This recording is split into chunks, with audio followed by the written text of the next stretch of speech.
Hi, I'm John. And I'm Julie. We're the hosts of the Hartford Fund's Human Centric Investing Podcast. Every other week, we're talking with inspiring thought leaders to hear their best ideas for how you can transform your relationships with your clients. Let's go. Liz, welcome to the Human Centric Investing Podcast. We're so excited to be here with you today. Oh, I'm delighted to see both of you today. Thank you so much for having me on the show. I'm excited too.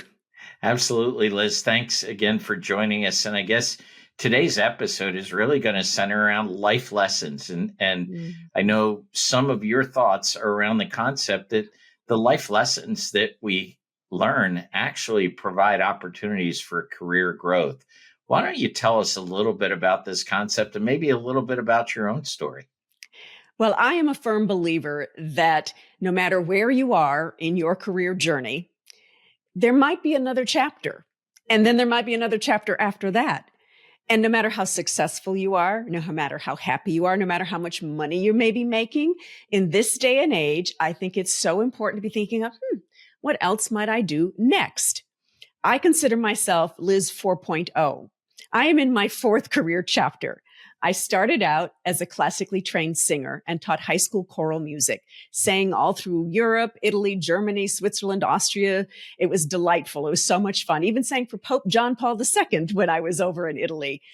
And I taught high school music for a couple of years. But then I had this feeling, John, organically within my soul, that there was something more I was supposed to do.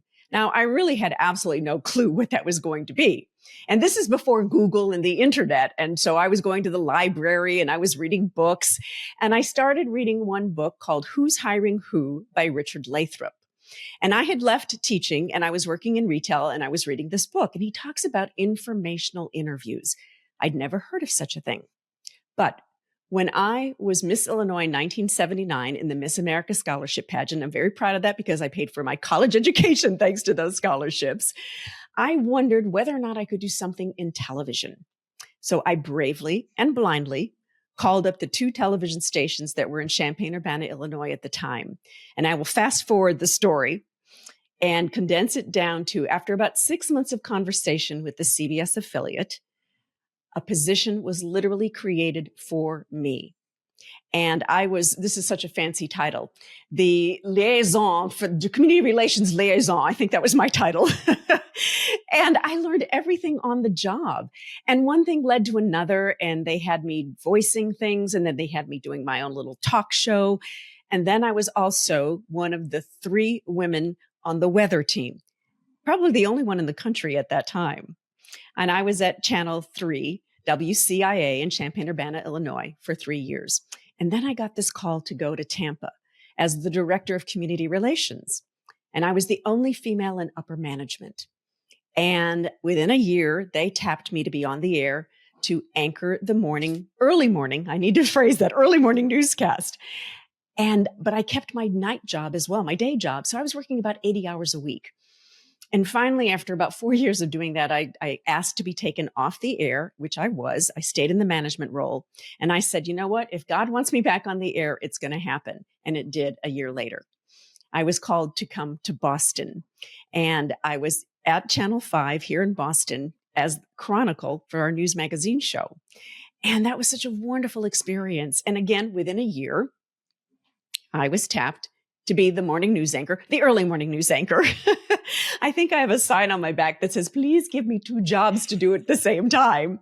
And so I was working ridiculous hours again. And then finally, I ended up just going completely to the news department and ultimately was on probably every show that we ever had at News Center 5. And after 20 years, 2 years prior to leaving, I started getting that feeling once again, there's something more I'm supposed to do. And I began again those informational interviews. And I quietly and confidentially was talking to leaders in the community. What does somebody like me do when you think maybe you're ready to do something else? And their answers were always entertaining, and some of them were helpful. One person said to me, well, I see you read the news. Trust me, it's more than just reading the news. But one of my other mentors said to me, Liz, you're well known, you're well respected, you have credibility. That is value. Why would you give that value to somebody else? Launch a business And if in 6 months or 9 months you don't like it, you don't have any clients, you can always go do something else. You know what, guys? Kaleidoscope went click. And in that moment, I made the decision in his office, I'm going to launch a business. But I'd never, ever wanted to own my own business. I didn't think I was smart enough to own my own business. That's a limiting belief. But I did. 6 weeks later, I left. And that was 12 years ago. So, Wow. what's interesting about that, people are like, well, how did you go from this to this? Well, I connected my themes and patterns. And this is what I really want people to understand. You know more than you think you know. No knowledge is ever wasted. As a high school music teacher and a singer, I was sharing stories through song using my voice.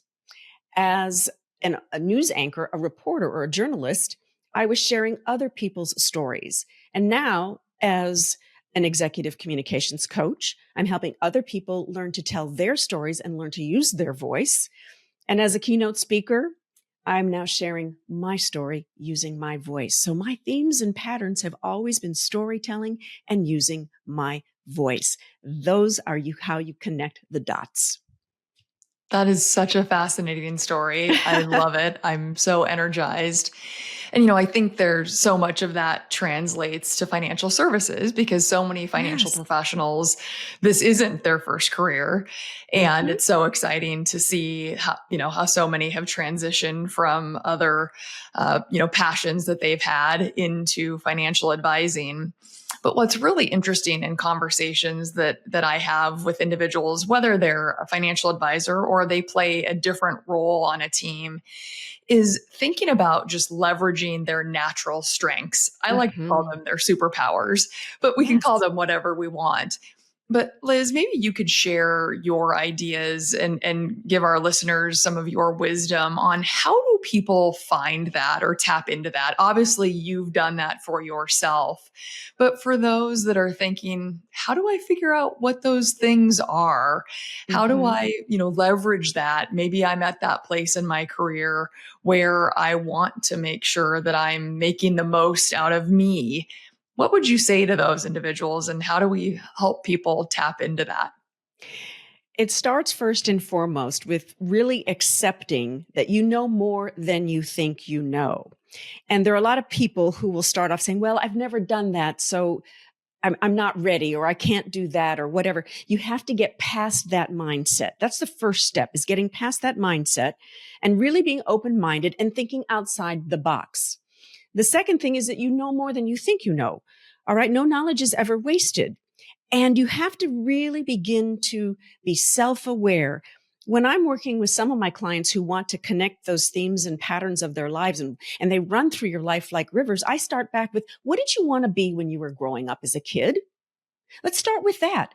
What were the things that you found you had passions for, you were excited about? And are you doing any of that today? And if you're not, how might you be able to incorporate that? Could it be a skill? Maybe you were, a computer geek, for lack of a better word. You loved technology. Well, are you doing any of that today? If you were really good with numbers, are you doing any of that today? So how can you look backwards first and then begin to pull all of that together and begin to understand, well, you know what I really love to do? You know what excites me? You know what I feel passionate about? You have to be taking that time to do a lot of self-awareness and then start asking other people, what do you think I'd be good at?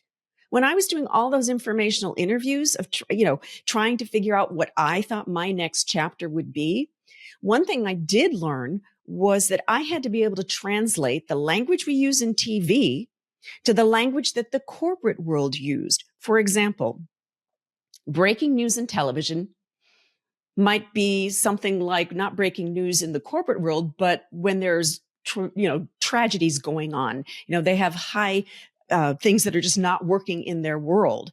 So what might that look like? And then the second thing is, when I was thinking, what are those languages that they speak and I speak? A project manager is like a reporter.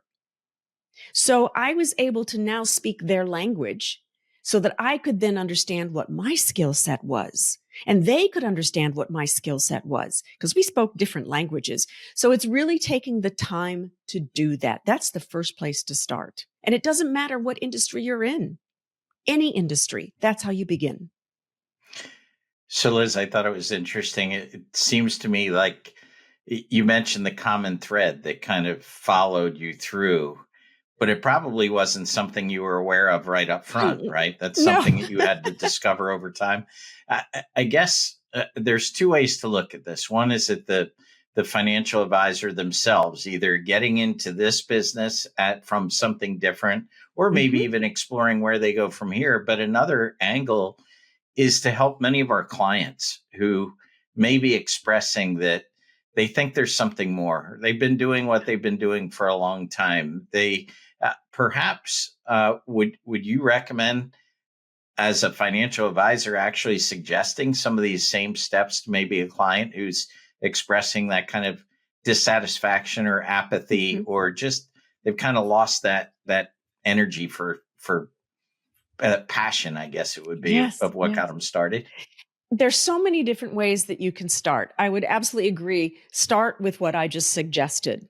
Another thing would be, this was recommended to me, start with 3 to 5 people whom you feel you respect and you admire. They may be in an industry that you're interested in. They may not be, but they might be people you respect and admire. And begin to do those informational interviews and ask them what they see as your skill set. What ideas might they have for you? So that's another place to start. One of the things when I was trying to figure out what this next chapter was going to be, I would go on LinkedIn and I would put in, search for such and such a job, maybe community relations or being an executive director of a nonprofit. And I would look at all these various skills that were required of the job description that somebody was looking for someone for. And I would say, yes, I can do that. Yes, I like that. No, I would never want to do that. And I literally kind of went down this checklist in my brain. Now, I never did anything about any of those positions, but it helped fine tune my brain to where I wanted to go. And that's how I ended up kind of deciding there were 3 roads I could go down. One would be maybe being in a nonprofit as an executive director. Maybe it would be being a communications expert for a corporation, or maybe it would be starting my own business, which again, I never ever wanted to do. But ultimately, that was the best course of action for me. So, Liz, after you've gone through this reflective period, let's say, and maybe you've discovered some of these ideas or directions or paths or skill sets, what do you do with it? Where do you go from there? How do you communicate or signal this change in order to actually have an impact on your life or get to that 2.0 or 3.0 or maybe even 4.0, like the stage that maybe you're at in your career? I think it is first reaching out to your current network, because you may know someone that you went to college with or was in a different career that you were in. Who do you know that may know somebody in the career that you think you might want to do something in? And it really is about networking. It's doing a lot of background homework. I'm not saying this is easy. And to your point, John, I didn't know what my themes and patterns were until I looked backwards. And then I realized I could connect the dots. But that's how you begin. And, take advantage of LinkedIn, take advantage of your network, take advantage of your community. Maybe you have a church. Maybe you have a volunteer group that you're a part of. Maybe you're in a social group. Who do you know that may know somebody else? And then when you ask for that connection, then you need to say, after you've had that wonderful conversation, even if it didn't go anywhere, thank you very much. This is helpful. It's fine-tuning my brain a little bit. Who else should I be talking to? And will you connect me? That is the most important piece. Will you connect me?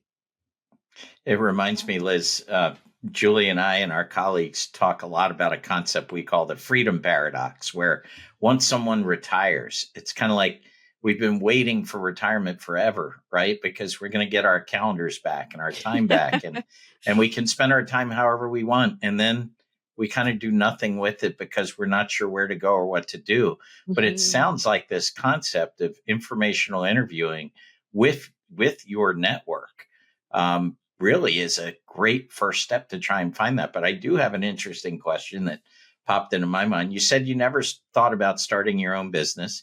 You've been in it for 12 years now in your own business. How long did it take for you to get out of did I make a mistake here, or were you never in that position? I've thankfully never felt like I made a mistake. That's not to Good. say it's been easy, okay? Right. Let's face it, it has not been easy, especially going through COVID and everything else. I've survived, okay? Mhm. But the key thing here was, and I look, I know how fortunate I was to have had this huge platform of being on a major newscast, the number one newscast at 6 p.m. here in the Boston market, to be able to share with the world, to the hundreds of thousands of people that watched us, yes, I'm leaving Channel 5 and here's where I'm going. And I literally had more than 1,000 hits on my website in that first 24 hours. So I know how lucky I am. But I also made a point of getting out into networking events and talking about the fact that I was doing something else. And that's where one of my first biggest, longest term clients came from. Boston had this thing called the Power 50. And it was a networking event where 50 leaders in the community were recognized. And I remember opening up the Boston Globe one day and I saw this full page ad for the event. And I looked down the list of all the people that had been chosen as the 50 leaders. I'm like, well, I know that person. I know this person. I know that person. I know this person. I bought myself a ticket and I went with the sole intent, because now I had to change my brand from people knowing me as the main news anchor to, oh, wait a minute, she's a CEO, she's a founder, she's an executive communications coach. So I took that chance. I stepped out of my box, even some of my comfort zone, to go and do that. And that's what it takes. It's so interesting. And my mind is swirling. I have so many more questions, but I'm curious. Go for it. What are your thoughts on if someone is sort of thinking about these changes? And, I love the idea of stepping out of your comfort zone. I mean, I think we could have a whole podcast dedicated to that. Oh, I'm yes. confident. But the power of having someone, an accountability partner or a coach or a sounding board, whatever we want to call it, but, having someone to work with you or help you, whether it's formal or informal, but that trusted partner in this process versus we get in our own heads and we're sitting there and, we know we want or need to make the change and, we're frustrated or we're fed up or we're just feeling like we need more and the changes aren't happening. Will you talk to us a little bit about your thoughts on kind of having that person that can help us get to that next step and just that, again, that trusted sounding board? I do think that's important. And I surrounded myself with people who knew more than me. I surrounded myself with good people who knew more than me because I really didn't know how to run a business. And the business plan that I put together, I blew out of the water in the first 3 months. It was a good problem to have, but I found a great accountant. I found a great lawyer. I found other people to kind of guide me. And when I would be working with clients and I was starting to see results and success, or they were starting to see results and success, I started to own more of the fact that, you know what, Liz, again, you know more than you think you know. Yeah. Trust that. But I truly surrounded myself with good people. And that I think is so important, whether it's one person who's an accountability partner, or you build an advisory group or a community, or you have a partner with whom you can bounce ideas off of. I do believe that's important. Now, the other thing that's really also important to remember is not everybody is going to cheer you on. Mm-hmm. Not everybody's going to be happy that you want to make this big change in your life. And you have to find people that will support you and allow yourself permission to say, it's okay. If you don't agree, I know this is right for me. And that is really hard to do sometimes. So Liz, as we think about that, the networking that you did, what are the keys to communicating effectively as you try to reach out to your network? What would you say that really worked the best for you and that you maybe even share with your clients today? Well, I do entire workshops just on networking 101. Okay. Mm-hmm. I have a three-prong approach. Your first is your pregame, your game time, and then your post-game. But that's a story for another day. But in this particular situation, I really I go back to that list of who were those first 3 to 5 people that I respected in this community. And I was hoping to have confidential conversations with them. I believe most of them were confidential prior to me leaving. But I just wanted to find out, again, I wanted their opinion, their point of view. And so I was very clear when I reached out. And it started with the first person who gave me that advice. His name was Peter. And I said, okay, Peter, you're telling me I need to do this. Here are the 3 to 5 people that I've come up with. I know you know them. Will you please start this chain? And he did. And so once that chain started with each one of those 3 people, I would have a game plan. Okay, who else do you think I should be talking to? Why do you think I should be talking to them? And will you connect me? And so when they started with that, and sometimes I may not know right away, or they may not know right away who they wanted to connect me with, I would come back to them. And I'll never forget that same mentor who told me that I had all this value. He asked me to help him with a project and be an MC for a gala that they were having. And he was so, excited that I said yes. I'm like, well, hey, at least I can do for you everything you did for me. He said, no, you let me know how I can help you. Let me know how I can help you. I said, you know what? I don't know in this moment of time, but I'm going to come back to you. And I did. And I came back to him with a couple people that I said, will you connect me with these people? I know you know them very well. And I would like to talk with them about possibly being a coach on their team, or for their client, for their company, or individuals. And that's how I did it. I mean, you have to be brave, but you also have to have a mission. You have to know what you're going after. And even if it's only 2 or 3 questions that you have already prepared, be prepared. Don't waste anybody's time. I think that's such a great point. And I think being able to have that self-confidence to be able to also maybe take a withdrawal of the relationship capital out of the bank every once in a while, right? We sometimes put a lot in, and it's hard to take a withdrawal every once in a while, especially Yes. on ourselves. The other thing that's so important to remember is business is about relationships. Without relationships, you have no business. Without those relationships, you have no business being in any business, for that matter. It's all comes down to relationships. And, I remember one of the very first people who said to me, Liz, you could teach people about presence. And I said, I could do what? He said, you could teach people about presence. And I had to stop and think about that. And what did that mean? And how could I do it? But this is someone who saw me in that light. I didn't even see it in myself. So that's why it's so helpful to get other people's perspectives. That makes a ton of sense. And Liz, I want to thank you for sharing your story and some of these insights with us. But before we let you go, Julie and I have a little game that we like to play with our guests that we call our lightning round of questions. So all right, here's how the lightning round works. And it's solely meant to help our audience understand a little bit more who Liz is as a person beyond what we already discussed. So if you're game, we'll ask you some really high level, simple questions. And all we want are kind of your top of the mind answers in terms of how you would respond to it. So bring it on. I'm ready. If you're good, I'm ready. I'm ready. I'll let Julie serve up the first one and we'll go from there. Okay, perfect. Okay, Liz, on a scale of 1 to 10, how good of a driver are you? Oh, I'm a 9.5. Oh, I love it. I love the confidence. And in Boston, that'll come in handy. No kidding. I walk a lot in Boston, okay? That's why I'm confident I can say 9.5. Now, I know the answer to this one, but I have to double check because you share with us a little bit about your career path. Are you a morning person or a night owl? I have been both. I am currently a morning person now. Okay. But if you think about the fact that I was on the 11 o'clock news, I had no choice but to be a night person. That's true. Right. That makes sense. Oh my goodness. What's the best age? What's the best age? Yeah.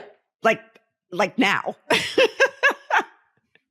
Now. Although, so I often say if I was 42 again, that would be wonderful. But no, I'm happy with my age, even though it's, how did I get here? I don't know.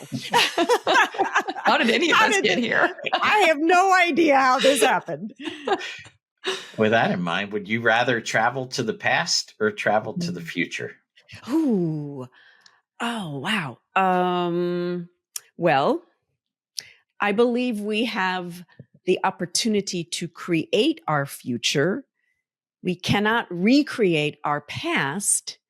So I think I might like the future. Good answer. Yep.